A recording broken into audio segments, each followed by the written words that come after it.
یہ شعبان کا مہینہ حضور صلی اللہ علیہ وسلم نے ارشاد فرمایا شعبان الشہر، شعبان میرا مہینہ ہے، اس لیے اسے آقا کا مہینہ بھی کہا جاتا ہے۔ اور اس مہینے میں درود والی آیت نازل ہوئی، ان اللہ و ملائکتہ یصلون علی النبی، تو اس بنا پر اس مہینے کو درود والا مہینہ بھی کہا جاتا ہے۔ اور کیونکہ یہ رمضان سے پہلے مہینہ ہے، رمضان کی تیاری کا مہینہ بھی کہا جاتا ہے، اور اس مہینے میں موت کے فیصلے بھی ہونے ہوتے ہیں، تو اس طرح سے یہ ایک فیصلے کا مہینہ بھی ہے کہ اس مہینے میں فیصلہ ہونا ہے، ایک فہرست دی جائے گی اسرائیل علیہ السلام کو کہ اس سال میں کس کس کو موت دینی ہے۔ تو یہ مہینہ ایک طرح سے رحمتوں برکتوں والا بھی ہے اور بڑا نازک مہینہ بھی ہے۔ نبی کریم صلی اللہ تعالی علیہ وسلم نے ارشاد فرمایا کہ رمضان اور رجب کے درمیان میں یہ مہینہ ہے، لوگ اس مہینے سے غافل ہیں۔ اس مہینے میں نامہ اعمال اٹھائے جاتے ہیں، اس مہینے میں اسرائیل علیہ السلام کو فہرست دی جاتی ہے کہ کن کو اس سال موت دینی ہے، اور یہ فیصلہ کیا جاتا ہے کہ اس سال کس کس بچے نے پیدا ہونا ہے، کس کو کتنا رزق دینا ہے، یعنی کہ یہ فیصلہ کن رات ہوتی ہے 15 شعبان شب بارات کی رات، اور اللہ تبارک و تعالیٰ مسلمانوں کو بخش دیتا ہے، لیکن رشتہ توڑنے والے، کینہ پرور، والدین کے نافرمان اور جادوگر، زنا کا، شراب کا عادی، فرمایا کہ اللہ تبارک و تعالیٰ ان کی مغفرت نہیں فرماتا۔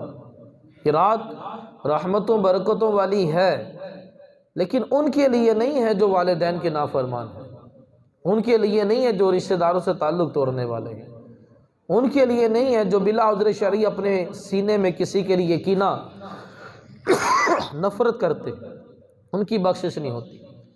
سینہ جو ہے وہ کینے سے پاک ہونا چاہیے۔ احب للہ البغض للہ، یعنی کہ محبت بھی اللہ کے لیے کی جائے، نفرت بھی جو ہے وہ اللہ کے لیے کی جائے، تو پھر جا کر بندہ ایک کامل مسلمان بنتا ہے۔ تو رشتہ جوڑنا یہ اللہ تبارک و تعالیٰ کے نیک بندوں کی علامت ہے۔ اللہ تبارک و تعالیٰ نے قرآن مجید فرقان حمید میں ارشاد فرمایا، پارہ 13 سورہ رعد، فرمایا کہ والذین یصلون ما امر اللہ بہ ان یوصل ویخشون ربہم ویخافون سوء الحساب۔ والذین، فرمایا وہ لوگ، یصلون جوڑتے ہیں، ما امر اللہ بہ ان یوصل، جس کا جوڑنے کا اللہ نے حکم دیا، فرمایا کہ ویخشون ربہم، وہ اپنے رب سے ڈرتے ہیں، ویخافون سوء الحساب، اور وہ حساب کے دن سے ڈرتے ہیں، یعنی کہ جس کے دل میں خوف خدا ہوگا وہ تعلق جوڑے گا، وہ تعلق توڑے گا نہیں۔ جس کو قیامت کا خوف ہے کہ میں نے قیامت میں حساب دینا ہے، وہ تعلق جوڑے گا، تعلق توڑے گا نہیں۔ تو یہ تعلق جوڑنے والے جو ہیں، اللہ تبارک و تعالیٰ قرآن میں ارشاد فرما رہا ہے کہ یہ مجھ سے ڈرتے ہیں اور قیامت کے دن سے ڈرتے ہیں، اور ان رشتوں کو جوڑتے ہیں جن کا اللہ نے حکم دیا ہے، جن کا اللہ نے حکم دیا ہے وہ تعلق جوڑنے چاہیے۔ حضرت سیدنا ابو ایوب رضی اللہ تعالیٰ عنہ فرماتے ہیں کہ ایک اعرابی نے سفر کے دوران نبی پاک صلی اللہ تعالیٰ علیہ وسلم کی اونٹنی کی نکیل پکڑ لی اور عرض کرنے لگا کہ یا رسول اللہ صلی اللہ علیہ وسلم، مجھے ایسا عمل بتائیے جو مجھے جنت کے قریب کر دے اور جہنم سے دور کر دے۔ نبی پاک صلی اللہ علیہ وسلم نے خاموشی اختیار کی، صحابہ کرام علیہ رضوان کی طرف دیکھا، ارشاد فرمایا صحابہ یہ ہدایت پا گیا، یعنی کہ جس بندے کا یہ ذہن بن گیا، جس بندے کے دل میں یہ جذبہ آ گیا کہ مجھے ایسے عمل پتہ چل جائیں کہ جو مجھے جنت کے قریب کر دیں، ایسے معاملات بھی پتہ چل جائیں جو مجھے جہنم سے دور کر دیں، تو اس سے بڑھ کر ہدایت کس کے پاس ہوگی، اور اس سے بڑھ کر کامیابی کیا ہوگی کہ جو بندہ جنت کے قریب ہو گیا اور جہنم سے دور ہو گیا۔ نبی پاک صلی اللہ علیہ وسلم نے ارشاد فرمایا صحابہ یہ ہدایت پا گیا۔ اس نے عرض کی یا رسول اللہ صلی اللہ علیہ وسلم آپ نے کیا فرمایا؟ حضور صلی اللہ علیہ وسلم نے اپنے جملے کو دہرایا۔ نبی کریم صلی اللہ علیہ وسلم نے ارشاد فرمایا کہ اللہ پاک کی عبادت کرو، ایسے عبادت کرو کہ اس کا کسی کو شریک نہ ٹھہراؤ، یعنی کہ کوئی بھی عمل کرنا ہے تو اللہ کے لیے کرنا ہے، جس میں ریاکاری دکھاوا نہیں ہونا چاہیے۔ نماز ہے، صدقہ خیرات ہے، کوئی بھی اچھا کام کر رہے ہیں، جس طرح بندہ اپنے گناہوں کو چھپاتا ہے نا، کوشش کرے اس طرح اپنی نیکیوں کو بھی چھپائے۔ جس طرح میری اور آپ کی ہر بندے کی خواہش ہے کہ جو میرے برے اعمال ہیں وہ کسی کو پتہ نہ چلے، اسی طرح یہ خواہش بھی ہونی چاہیے کہ میری نیکیاں کسی کو پتہ نہ چلے۔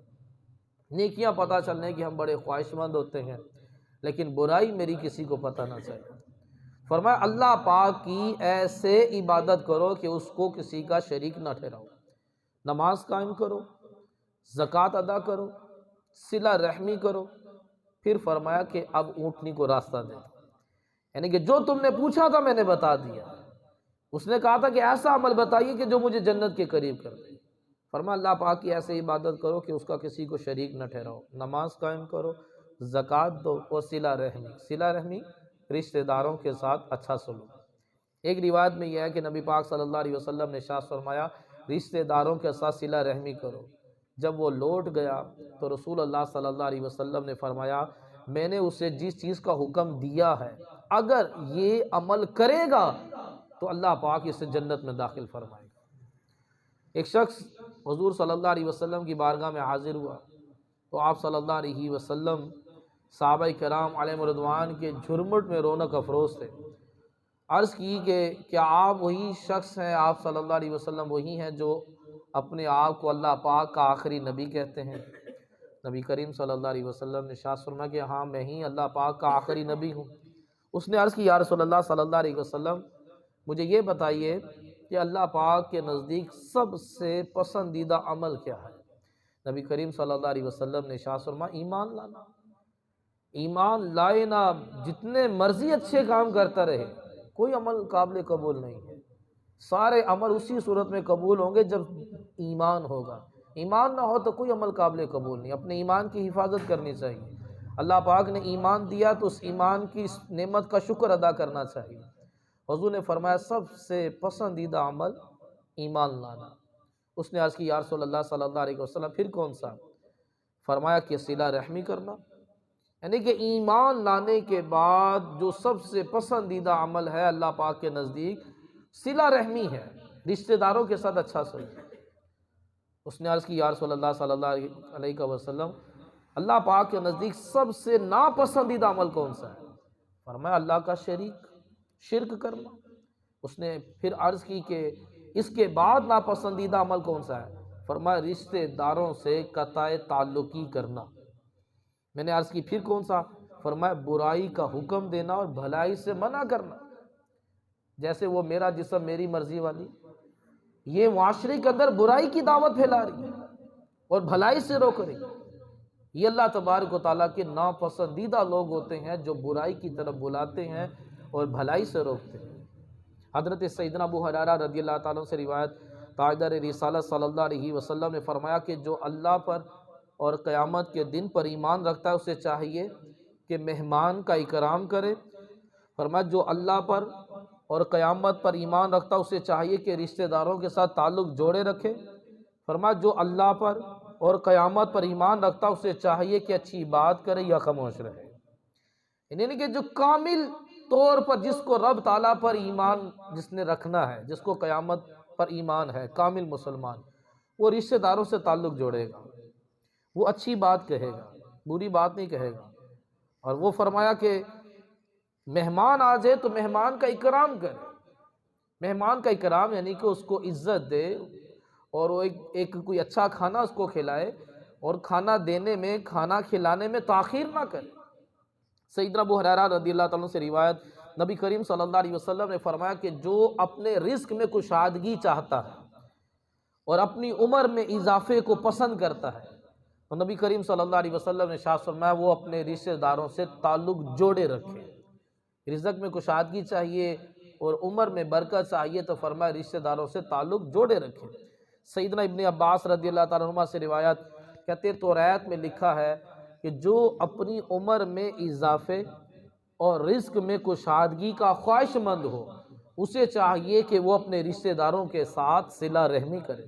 حضرت علی رضی اللہ تعالیٰ سے روایت کے سرکار والا تبار صلی اللہ علیہ وسلم نے فرمایا کہ جو اپنی عمر میں اضافہ اور رزق میں کشادگی اور بری موت سے تحفظ چاہتا ہے کہ بری موت سے بچے، فرمایا کہ وہ اللہ عز و جل سے ڈرے اور صلہ رحمی کرے، کہ بری موت سے بچنا، اگر یعنی کہ جیسے کسی کہیں جل کر راکھ ہو جاتا ہے، کوئلہ بن جاتا ہے، کسی ٹرالے کے نیچے آ کے قیمہ بن جاتا ہے، یہ بری موت ہے، یہ اچھی موت تو نہیں ہے۔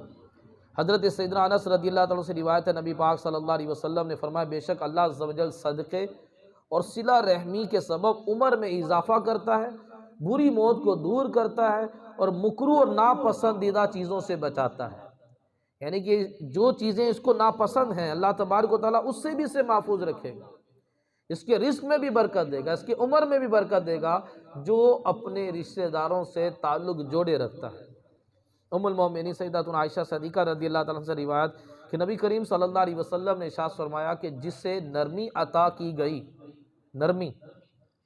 جسے نرمی عطا کی گئی اسے دنیا اور آخرت کی اچھائیوں میں سے حصہ دے دیا گیا، اور رشتہ داروں سے تعلق جوڑنا، پڑوسیوں کے ساتھ اچھا سلوک کرنا، حسن اخلاق گھروں کو آباد کرتا ہے، عمر میں اضافہ کرتا ہے۔ رشتہ داروں کے ساتھ، پڑوسیوں کے ساتھ اچھا سلوک کرنا، فرمایا اور اپنے گھر میں حسن اخلاق ہو تو یہ گھر بھی آباد ہوتے ہیں اور عمر میں بھی اضافہ ہوتا ہے۔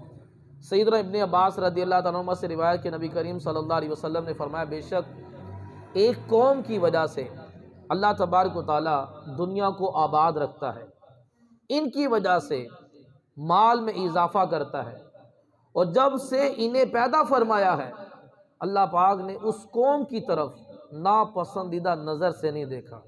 عرض کی یا رسول اللہ صلی اللہ علیہ وسلم وہ قوم کون سی ہے؟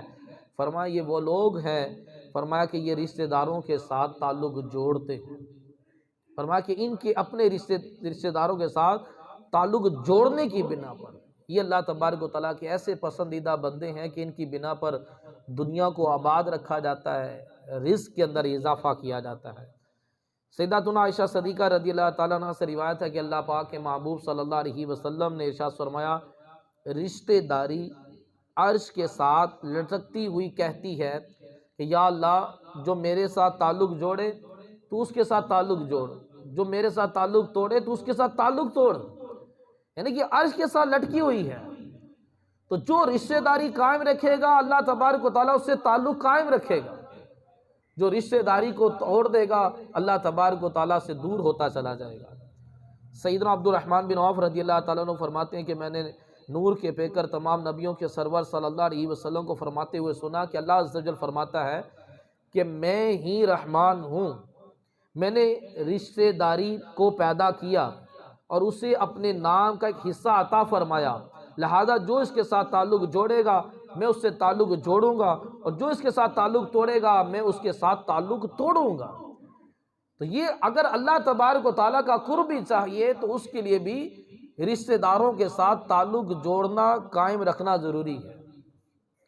نبی پاک صلی اللہ تعالیٰ علیہ وسلم نے ارشاد فرمایا جس انسان کے اندر 3 خصلتیں ہوں گی اللہ تبارک و تعالیٰ قیامت والے دن اس پر نظر رحمت فرمائے گا، آسانی سے اس کا حساب لے گا، آسانی سے اس کو جنت کے اندر داخل کرے گا۔ عرض کی یا رسول اللہ صلی اللہ علیہ وسلم وہ 3 خصلتیں کون سی ہیں؟ فرمایا جو تم سے تعلق توڑے تم اس سے تعلق جوڑو، جو تمہیں محروم کرے تم اس کو عطا کرو، جو تمہیں ظلم کرے تم اس کو معاف کر دو۔ فرمایا جو یہ عمل بجا لائے گا اللہ عز و جل اس کو جنت میں داخل فرما دے گا۔ یہ 3 خصلتیں جس کے اندر ہوگی۔ امیر المومنین حضرت سیدنا علی رضی اللہ تعالیٰ سے روایت ہے نبی پاک صلی اللہ علیہ وسلم نے ارشاد فرمایا کیا میں تمہیں دنیا اور آخرت کے سب سے بہترین اخلاق کے بارے میں نہ بتاؤں؟ فرمایا جو تم سے تعلق توڑے تم اس سے تعلق جوڑو، جو تمہیں محروم کرے تم اس کو عطا کرو، جو تم پر ظلم کرے اسے معاف کر دو۔ تو نبی کریم صلی اللہ تعالیٰ علیہ وسلم نے ارشاد فرمایا جنت کی خوشبو 1000 سال کی مسافت سے سونگھی جا سکتی ہے، اتنی دور تک کئی میلوں تک جنت کی خوشبو آئے گی، اور لوگ تڑپیں گے مچلیں گے کہ ہم اس جنت میں داخل ہو جائیں گے، لیکن فرمایا کہ کچھ لوگ ایسے ہیں کہ وہ جنت کی خوشبو بھی نہیں پائیں گے۔ فرمایا اے گروہ مسلمین وہ جنت کی خوشبو بھی نہ پائیں گے، کون؟ فرمایا کہ والدین کی نافرمانی کرنے والا، والدین کی نافرمانی کرنے والا جنت کی خوشبو نہ پائے گا، قطع رحمی کرنے والا جنت کی خوشبو نہ پائے گا، غرور اور تکبر کی بنا پر کپڑا لٹکانے والا جنت کی خوشبو بھی نہیں پائے گا۔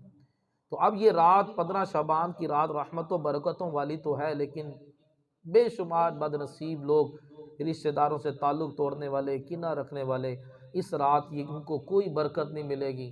اللہ تبارک و تعالیٰ ان پر نظر رحمت بھی نہیں فرمائے گا، ان کی بخشش بھی نہیں ہوگی۔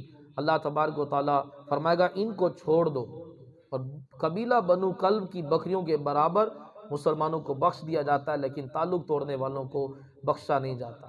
تو چند روزہ زندگی ہے، کیا کسی سے نفرت کرنی، کیا تعلق توڑنے؟ جس نے ظلم کیا ہے معاف کرتے، جس نے تعلق توڑا ہے تعلق جوڑنے کی کوشش کر۔ چند روزہ زندگی ہے، ہم نے کون سا یہاں پر صدیاں رہنا ہے؟ تو اپنی ایسا عمل کر جائے کہ ہماری قبر ٹھنڈی، اللہ تبارک و تعالی ہمیں بخش دے۔ اب یہاں پر رشتہ داروں کے ساتھ صلہ رحمی کا حکم دیا جا رہا ہے، لیکن ہمارے معاشرے کی جہالت کی انتہا دیکھیں کہ ایک باپ اپنی سگی بیٹی 7 سال کی بیٹی کو گولیاں مار دیتا ہے۔ جہالت کی انتہا دیکھیں ہمارے معاشرے میں کتنی ہے، کس طرح سے انسانوں کے اندر اخلاقیات پیدا کیے جائیں۔ یہاں باپ کو چھوٹی سی بچی پہ ترس نہیں آتا۔ ہمیں بسا کو چھوٹا بچہ پکڑتے وقت بھی نہ وہ ہوتا ہے کہیں بچہ ہے کہ اس کو کوئی تکلیف نہ ہو جائے، گود میں اٹھاتے بھی ہم جھجکتے ہیں۔ وہ کس قسم کا ظالم انسان تھا، اتنی چھوٹی سی بچی پہ اس کو ترس نہیں آیا کہ اس نے گولی مار دی، وہ بھی 5 گولیاں مارتی۔ 1400 سال پہلے جہالت میں مشرکین جو تھے وہ بچیاں زندہ درگو کر دیا کرتے تھے، نبی پاک صلی اللہ علیہ وسلم نے ان کو سدھار دیا اور وہ بچیوں سے محبت کرنے والے بن گئے۔ یہ پتہ نہیں کس قسم کا انسان، چند سواریاں نشان یہ بندہ چھوڑ گیا ہے۔ یہ ایف ایس سی کا اسٹوڈنٹ ہے، اتنا عرصہ اس نے اسکول کالج یونیورسٹی میں پڑھا، کیا حضور کی سیرت بالکل نہیں پڑھی اس نے؟ کیا اسکول اور کالجز میں بالکل حضور کی سیرت بیان نہیں کی گی کہ حضور کی 4 بیٹیاں، سیدہ کے لیے حضور کھڑے ہو جاتے ہیں، ان کا ہاتھ چومتے ہیں، سیدہ کو سونگتے ہیں۔ حضور فرماتے ہیں جب میں فاطمہ کو سونگتا ہوں مجھے جنت کی خوشبو آتی ہے۔ اس نے بالکل نہیں سنا پڑھا وغیرہ؟ کیا اس نے بالکل نہیں سنا کہ حضور فرماتے ہیں کہ یہ بیٹی جنت کی ٹکٹ ہے، جنت کا ویزا ہے، جس کی ہاں بیٹی پیدا ہو جاتی ہے وہ اس کی پرورش کرتا ہے، نکاح کر دیتا ہے، اس پر جنت واجب ہو جاتی ہے؟ بالکل نہیں پڑھا۔ چلو دین نہیں پڑھا تو سائنس ہی پڑھ لیتا۔ سائنسی تحقیق یہ ہے کہ یہ بیٹی اور بیٹے کے جراثیم مرد میں ہوتے ہیں، عورت میں نہیں ہوتے۔ تو بیٹی پیدا ہوئی تو تیری وجہ سے ہوئی ہے، اس میں عورت کا کیا قصور ہوتا ہے؟ اس کے ماں باپ نے کیا اس کی پرورش کیا ہے کہ اس کو چھوٹی بچی پہ ترس نہیں آیا، اس کا دل بالکل بھی نرم نہیں، اتنا سخت دل۔ کس معاشرے کے اندر یہ پروان چڑھا؟ حیران کی والی بات ہے کہ ابھی تک ہمارے معاشرے کے اندر یہ واقعات پیش آ رہے ہیں کہ چھوٹی بچیوں کو ابھی بھی قتل کیا جا رہا ہے۔ الٹرا ساؤنڈ کرواتے ہیں، پتہ چلتا ہے کہ الٹرا ساؤنڈ کی رپورٹ میں آیا کہ بیٹی ہے تو ابورشن کروا دیا جاتا ہے، وہ حمل ضائع کروا لیتے ہیں۔ کس قدر جہالت کی انتہا ہے۔ وہ عورت، وہ بیوی برکت والی ہے جس کی ہاں پہلا بچہ بیٹی پیدا ہو، حدیث پاک میں۔ اور یہ تو جنت کی بشارتیں دی گئی ہیں۔ اب حکم آ رہا ہے کہ رشتہ داروں سے تعلق قائم کرو۔ اب یہاں پر تو جہالت کی انتہا دیکھو کتنی ہے کہ اپنی ہی بچی کو قتل کر دیا جاتا ہے۔ اسی ظلم کی انتہا کیسی درندگی ہے کہ جس معاشرے کے اندر ایسا ظلم ہوتا ہو، بتائیے وہاں عذاب نہ آئے تو کیا ہو؟ ہم کب اپنے معاشرے کو سدھاریں گے؟ ہمارے معاشرے کے اندر اخلاقیات کب بہتر ہوں گے؟ اخلاقیات کا درس ہم نے دین کو اپنے تک محدود نہیں رکھنا، دین کو پھیلانا ہے۔ دین کو پھیلائیں گے تو معاشرے کے اندر بہتری آئے گی، ورنہ یہ درندگی والے واقعات آئے دن ہوتے رہیں گے اگر ہم دین کو نہیں پھیلائیں گے۔ ڈاکٹر اقبال نے کہتا نا کہ درس قرآن اگر ہم نے نہ بھلایا ہوتا تو یہ زمانہ نہ زمانے نے ہمیں دکھایا ہوتا۔ تربیت کرنا، اخلاقیات سینوں میں داخل کرنا ضروری ہے، نہیں تو یہ ظلم اور قتلوں کے واقعات آئے دن ہوتے چلے جائیں گے۔ اللہ تعالیٰ میں سمجھنے کی توفیق عطا فرمائے۔ آنے والا جو جمعہ ہوگا اس کی جو رات ہے وہ شب برات کی رات ہے، تو یہ اس رات میں اللہ تبارک و تعالیٰ آسمان دنیا پر تجلی فرماتا ہے۔ سورج غروب ہوتے ہی آسمان دنیا پہ تجلی فرماتا ہے۔ اللہ فرماتا ہے کوئی مجھ سے مغفرت طلب کرنے والا کو اس کو بخش دوں، ہے کوئی روزی طلب کرنے والا کہ اس کو روزی عطا کروں، ہے کوئی توبہ کرنے والا اس کے گناہ معاف کر دوں، ہے کوئی رزق طلب کرنے والا جس کو رزق عطا کروں، ہے کوئی، اللہ فرما رہا ہوتا ہے۔ لیکن ایک جہالت یہ بھی ہے کہ کوئی آتش بازی میں پٹاخوں میں لگ جاتا ہے، کوئی ویسے ہی اس رات کو ایسے ہی غفلت میں گزار دیتا ہے۔ یہ غفلت میں گزارنے والی رات تو نہیں ہے۔ تو اس رات میں مغرب کی نماز کے بعد سے ہی بندے کو عبادت میں مشغول ہو جانا چاہیے۔